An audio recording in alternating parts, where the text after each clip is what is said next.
Bonjour à tous, rebonjour à tous et merci d'être là derrière vos écrans pour ce Go Entrepreneur. Alors, pour cette nouvelle conférence, un atout qui peut fortement aider les entreprises, les projets en création, c'est l'écosystème, oui. Un écosystème dynamique avec des accompagnateurs, d'autres startups, avec des organismes de recherche. C'est quelque chose qui peut permettre vraiment des synergies très intéressantes pour votre projet en création. Alors, c'est le cas à Cergy-Pontoise et pour en parler, nous recevons d'une part Estefania González de Lubieta, bonjour. Alors, vous êtes fondatrice de Lock & Roll à Cergy-Pontoise. Nous recevons également Jessica Tessier, directrice de développement économique et de l'enseignement supérieur de la communauté d'agglomération de Cergy-Pontoise, évidemment. Bonjour. Et Jean-Claude Célestin, directeur de l'IPHE La Turbine à Cergy-Pontoise aussi. Bonjour. Alors expliquez-nous en quoi Cergy-Pontoise est un exemple justement d'écosystème qui peut permettre aux startups de se lancer plus efficacement. Très bien. Oui, alors bonjour, donc je suis effectivement Jean-Claude Célestin, directeur de l'IPHE La Turbine, qui est située à Cergy-Pontoise, qui est un outil géré par la communauté d'agglomération de Cergy-Pontoise. Notre objectif aujourd'hui à tous les trois, c'est de vous démontrer que si vous recherchez aujourd'hui un écosystème idéal pour créer votre start-up, alors Cergy-Pontoise est fait pour vous. J'ai la chance et le plaisir pour animer cette réunion d'avoir Jessica Tessier, directrice du développement économique et de l'enseignement supérieur à la communauté d'agglomération de Cergy-Pontoise. Bonjour. Bonjour Jessica. Et qui de mieux pour vous convaincre que Cergy-Pontoise est le terrain qu'il vous faut pour implanter votre start-up qu'une entreprise elle-même. Donc j'accueille aussi Estefania González de Lubieta, qui a créé sa start-up il y a 1 an et demi sur Cergy-Pontoise et qui est aujourd'hui installée à La Turbine. Bonjour Estefania. Bonjour Jean-Claude. Alors, pour démarrer, c'est vrai que c'est paradoxal. On a très peu de temps aujourd'hui, hein, Jessica, mais alors que Cergy-Pontoise regorge d'atouts pour les startups.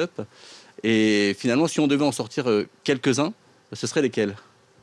Oui, merci Jean-Claude. Alors effectivement, Cergy-Pontoise, c'est un territoire effectivement qui présente, je pense, 3 atouts principaux pour une jeune entreprise qui a envie de se lancer.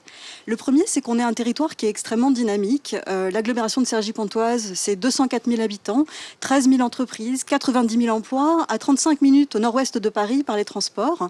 C'est un territoire effectivement qui est imprégné par un esprit d'entreprendre. Il faut se rappeler que c'est une ville nouvelle, créée de toutes pièces dans les années 70 et qui est aujourd'hui effectivement le siège de grandes multinationales. 25% des emplois au sein de l'agglomération dépendent d'une entreprise internationale. Mais c'est aussi, du coup, un territoire qui est extrêmement jeune. 35% de la population a moins de 25 ans sur notre territoire. Il y a une dynamique, effectivement, qui en ressort et qui se ressent d'un point de vue économique. Aujourd'hui, effectivement, on dénombre environ 3000 créations d'entreprises par an. Il y a encore quelques années, on était à 2000. On sent qu'on a franchi une marche qui est extrêmement importante. Ça dénote aussi, effectivement, d'une part, d'une dynamique intrinsèque du territoire et d'un ensemble d'offres d'accompagnement qui sont extrêmement importantes et intéressantes pour les entreprises.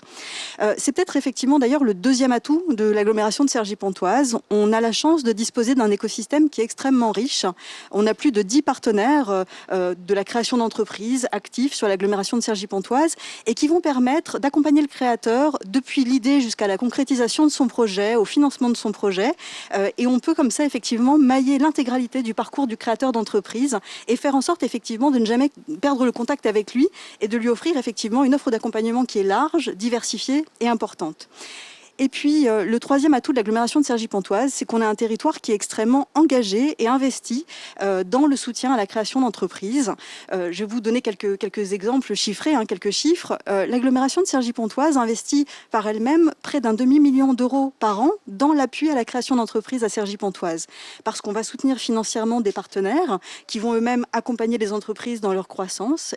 Ces partenaires vont les aider à franchir les différentes étapes du développement de la start-up qui sont clés. Les partenaires vont aussi participer au financement même de ces jeunes entreprises et l'agglomération soutient cette dynamique parce qu'on sait qu'effectivement la jeune entreprise a besoin d'un accompagnement qui est multiforme, multidimensionnel. Et puis, c'est aussi parce que l'agglomération a souhaité effectivement créer un équipement structurant qui s'appelle la turbine. Vous le connaissez très bien, on en reparlera de façon plus détaillée. Et notre objectif, effectivement, c'était pouvoir disposer d'un lieu qui soit un lieu totem, dans lequel on peut accueillir jusqu'à effectivement plusieurs centaines de start-up, faire en sorte aussi de disposer d'espaces originaux dans une offre effectivement de grande qualité d'un point de vue immobilier et d'un point de vue de l'accompagnement. Donc c'est ces 3 atouts qui me semblent être effectivement les 3 atouts principaux de Cergy-Pontoise aujourd'hui. Merci Jessica. Oui, effectivement, j'ai la chance de diriger ce bel outil qui est la turbine depuis maintenant 1 an et demi. La turbine, c'est quoi? La turbine, c'est effectivement un IPHE, comme on l'appelle, un petit peu dans notre jargon, un incubateur, pépinière, hôtel d'entreprise. Mais finalement, la turbine, c'est au départ donc créé par l'agglomération de Cergy-Pontoise, 6500 mètres carrés dédiés à l'entrepreneuriat et à l'innovation, répartis sur 3 sites. Alors, on a un premier site qui s'appelle les Ateliers de Chenevière, où on a donc 10 cellules de 130 mètres carrés, avec un espace de stockage ou de production au sol et des bureaux en mezzanine, qui accueillent plutôt, donc qu'on va voir à l'écran bientôt, qui en fait accueille plutôt des activités industrielles. On a un deuxième site assez original qui est l'abbaye de Maubusson.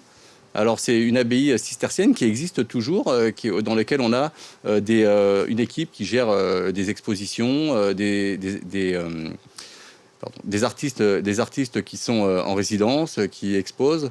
Et à l'étage, on a créé 13 petites cellules pour un incubateur thématique, celui-ci, assez original, dédié à tous les projets dans la culture, le patrimoine et l'art. Et puis, on a le dernier site qui est un peu le fleuron en fait, de la turbine, un peu le vaisseau amiral. Je dis le vaisseau amiral parce qu'il se trouve à Port-Cergy. Et puisqu'il y a un port, il faut le rappeler, il y a un très beau port à Cergy. Et on a donc 5000 mètres carrés sur ce site, avec 101 bureaux, ateliers, laboratoires également. On a 40 places dans un espace de coworking. On a 10 salles de réunion entièrement équipées, avec notamment des écrans tactiles. On a également des salles de créa, des bulles blabla, des salles d'entretien. Voilà, pas mal de choses. Et en plus, donc, comme vous l'avez pu le voir sur le film, on a également une cafette, une salle de jeu et une salle de sport qui n'est pas négligeable. Du coup, comme vous le voyez, les créateurs d'entreprise sont bien chouchoutés, on prend bien soin d'eux, en tout cas là-bas. Et puis, quand on rentre à la turbine, surtout, on a un objectif, nous, c'est de les accompagner. Toute entreprise qui est hébergée à la turbine est accompagnée, que ce soit collectivement ou individuellement. C'est d'ailleurs, ce besoin d'accompagnement, c'est d'ailleurs un des critères principaux quand on veut rentrer à la turbine, d'avoir besoin d'un accompagnement. Mais finalement, je pourrais aussi vous décrire tout ce que l'on fait. Je pourrais passer mon temps à vous décrire tout ce qu'on fait en partant du comité de sélection, où on a plusieurs professionnels de la création d'entreprise autour de la table qui étudient le dossier et décident de le faire rentrer, jusqu'à la sortie, où en fait, avec les services de l'agglomération de Cergy-Pontoise, on va aider l'entreprise à trouver son implantation sur le territoire, en passant par les afterworks, les workshops, les accélérateurs, les ateliers, les meet-up, voilà plein d'acronymes que vous connaissez, mais que finalement, je me dis que si vous allez sur un autre incubateur, une autre pépinière, sur le papier, vous allez retrouver la même chose à partir du moment où on fait de l'accompagnement. On propose tous ces choses-là. Mais le plus important, pour nous, c'est pas ce qu'on fait, c'est pourquoi on le fait et comment on le fait. Et finalement, à la turbine, si vous baladez à la turbine, vous allez trouver des hommes, des femmes, une communauté. La richesse de la turbine, c'est la communauté. C'est les hommes, les femmes, qui viennent d'horizons complètement divers, qui sont pour la plupart donc de métiers complètement différents, qui ne se seraient peut-être jamais rencontrés, et qui finalement vont se retrouver autour d'une envie, d'une passion, celle d'entreprendre.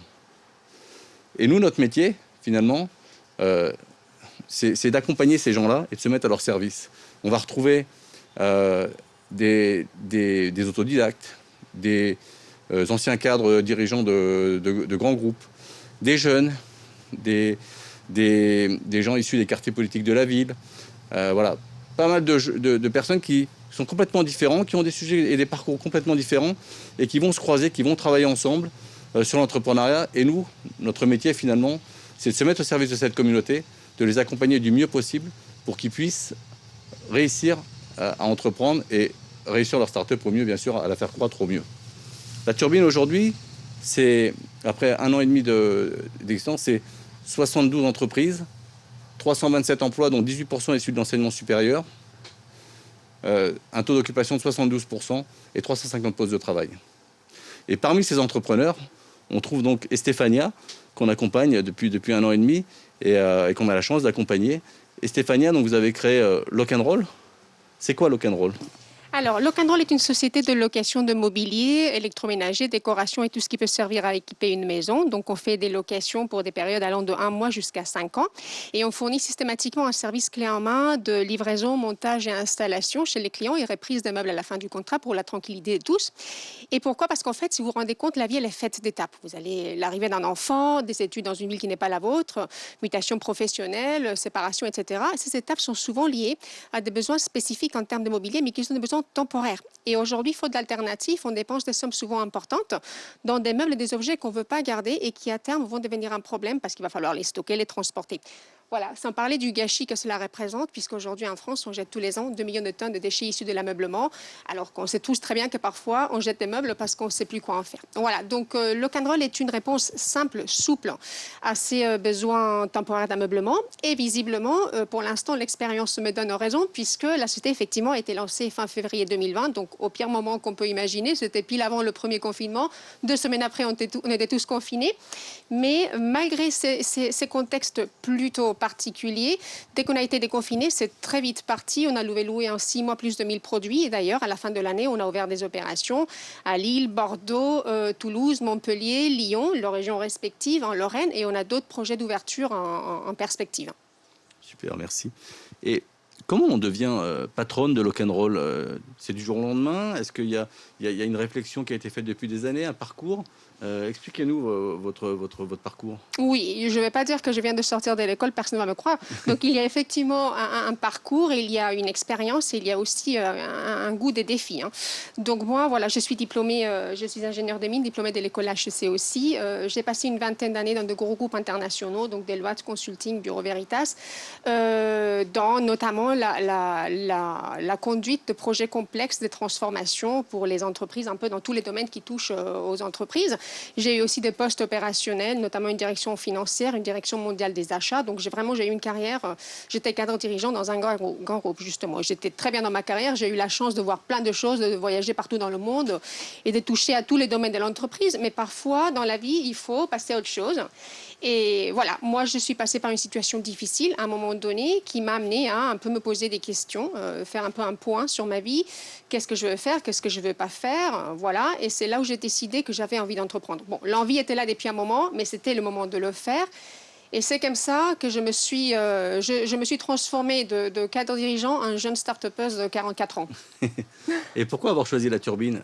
Qu'est-ce que vous êtes venu y chercher? Et est-ce que vous avez trouvé ce que vous êtes venu y chercher, justement? Oui, tout à fait. Donc déjà, je pense que c'est une des meilleures décisions que j'ai prises que de rejoindre la turbine. Mais juste pour vous dire, donc avant de rejoindre la turbine, signaler qu'on est quand même dans un pays où il y a énormément de moyens consacrés à la création d'entreprises. Et que, voilà, donc il ne faut pas hésiter à s'en saisir. Donc moi, j'ai rejoint la turbine au moment où il était déjà question de locaux. J'avais déjà créé la structure et j'étais prête à lancer mon opération. Mais au préalable, j'avais passé 1 an à préparer cette opération. Voilà, donc j'étais passée de la feuille blanche à l'existence d'une entité concrète capable d'opérer sur le plan commercial en France. Voilà, donc il y a eu toute une définition de qu'est-ce on loue, mais on loue quoi, à qui, à quel prix, comment je m'organise, comment je structure la chose, le business plan, et puis la création de l'entité, du réseau logistique, etc.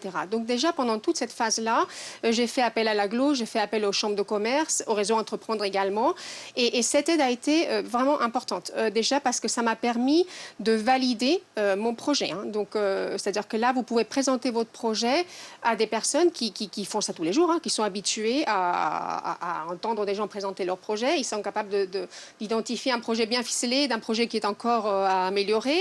Et ils peuvent vous aiguiller aussi, justement, pour l'améliorer. Voilà, et de manière totalement dépassionnée et objective, contrairement à quand vous le présentez à votre famille, par exemple.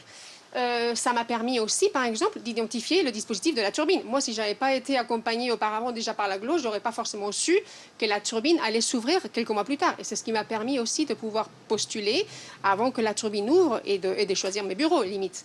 Et puis finalement aussi, j'ai fait par exemple appel aussi au réseau Entreprendre. Là, c'était plus pour le côté financement. Voilà, ça m'a permis d'obtenir effectivement des moyens, mais également de donner de la crédibilité à mon dossier vis-à-vis des banques et d'autres organisations. Maintenant, si on revient à la turbine, alors, il y a énormément d'avantages à rejoindre un dispositif comme celui-là. Donc, les premiers sont des avantages matériels. Donc, la turbine, c'est un bâtiment vraiment top avec des prestations très haut de gamme. avec des loyers en plus très modérés. Donc ça aurait été complètement impossible pour une start-up comme la mienne de se permettre ce type de locaux. Donc c'est un avantage pour moi au quotidien, mais aussi lorsqu'on veut attirer des gens, qu'on veut embaucher des gens. C'est pas facile de convaincre les gens de venir rejoindre une start-up qui va peut-être pas être là dans un an. Vous voyez, donc le fait de présenter des locaux de qualité, c'est un gros avantage. Il y a l'avantage aussi de l'accompagnement. Donc, effectivement, il y a une équipe de personnes qui sont spécialisées dans le développement d'entreprises et qui sont là pour vous accompagner pendant toutes les phases. Donc, moi, par exemple, là, je suis dans une phase plutôt d'expansion. Donc, il y a des accélérateurs, donc je vais en faire partie, et qui vont m'aider justement à franchir peut-être d'autres caps comme la levée de fonds. Et puis, finalement, on rejoint un écosystème où il y a énormément de sociétés. Bon, chacun fait une chose différente, mais on a tous des problématiques partagées, tous ces mêmes envies d'entreprendre, de faire développer notre business. Et voilà, donc c'est dynamique, c'est super. Et puis, ça permet aussi de convaincre la solitude de l'entrepreneur. Hein. Donc, on se lance dans la création d'une entreprise, on est un petit peu seul. Hein. Et là, on ne l'est plus. On est accompagné et bon, je le recommande à tout le monde. Merci Stéphania, merci pour ce témoignage. Alors, on parle de la turbine, mais la turbine, finalement, c'est une brique de ce qu'a voulu mettre en place l'agglomération de Cergy-Pontoise pour créer un terreau fertile aux startups. Et parmi ces outils, donc, il y a un autre outil qui s'appelle le Hub de l'entrepreneuriat. C'est quoi, Jessica, le Hub de l'entrepreneuriat ? Oui, merci Jean-Claude. Alors effectivement, le Hub de l'entrepreneuriat, c'est un dispositif qui va venir en complément de l'offre de la turbine qu'a très bien décrit Stéphania et je le remercie. Ce Hub de l'entrepreneuriat, finalement, il naît d'un parti pris d'origine qui est extrêmement fort de notre point de vue, qui était le fait que la turbine, l'agglomération l'a créée pour que ça soit un lieu ouvert et un lieu de contact, effectivement, entre l'ensemble des partenaires de l'écosystème de la création d'entreprises. On a la chance, hein, Stéphania le disait, d'avoir beaucoup de partenaires en France qui peuvent accompagner les startups, mais parfois, finalement, cet écosystème, il manque de lisibilité, il manque de visibilité pour le créateur d'entreprise. Et on a souhaité, avec le Hub de l'entrepreneuriat, rendre la chose plus simple, plus rapide pour le créateur d'entreprise.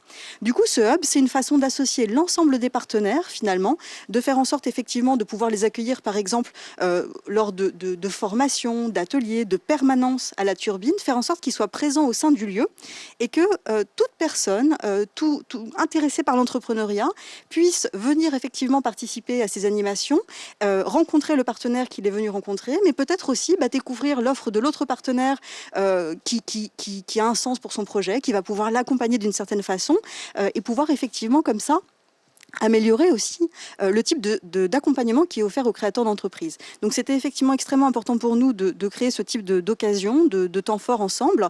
Et puis l'objectif, c'est évidemment aussi de créer des synergies entre les partenaires de l'accompagnement à la création d'entreprises, les chambres consulaires, le réseau Entreprendre, Initiative 95, Omnicité, qui sont vraiment parmi nos partenaires du quotidien, et faire en sorte que ces synergies, elles participent à améliorer l'offre d'accompagnement au quotidien.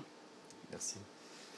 On arrive au terme, mais avant de conclure, je pense qu'on ne serait pas complet si on ne parlait pas des PME, des grands groupes, de l'enseignement supérieur qui composent ce territoire et qui participent grandement à l'attractivité de ce territoire, et notamment au travers du Hub de l'innovation, Jessica. Oui, alors c'est vrai que c'est l'autre pendant effectivement de cette offre qu'on développe à Cergy-Pontoise. Le Hub de l'innovation, c'est aussi un point de contact effectivement et de synergie entre le monde économique, les entreprises, le monde académique, et on a la chance à Cergy-Pontoise d'avoir un campus extrêmement dense, 14 établissements d'enseignement supérieur, 40 000 étudiants demain, des centres de recherche et développement nombreux. Et notre objectif, c'est de créer effectivement des temps forts, des événements autour de l'innovation qui permettent effectivement de donner accès aux ressources. Et je crois que par exemple, le fait qu'on organise des résidences, des pôles de compétitivité qui sont partenaires de la turbine, de l'agglomération au sein de la turbine, ça fait partie aussi de ces occasions qu'apprécient les startups parce que finalement, c'est assez rare. C'est vrai. Merci Jessica. Merci. Alors, pour conclure, j'ose espérer qu'à nous trois, on a réussi à vous convaincre et que si vous habitez Cergy-Pontoise, vous n'hésitez plus maintenant à implanter votre société sur Cergy, et que si vous, par contre, vous n'habitez pas le territoire de Cergy-Pontoise, vous pensez sérieusement à un futur déménagement pour venir sur Cergy-Pontoise. En tout cas, je remercie Stéphania et Jessica, et je vous invite à aller sur entreprendre-cergy-pontoise.fr, qui est le site donc de l'agglomération de Cergy-Pontoise pour l'entrepreneuriat, et sur le site donc de laturbine-cergy-pontoise.fr où vous aurez donc toutes les infos sur la turbine, et vous retrouverez aussi des infos sur Lock and Roll sur notre site. Merci, et on est prêt pour vos questions. Merci.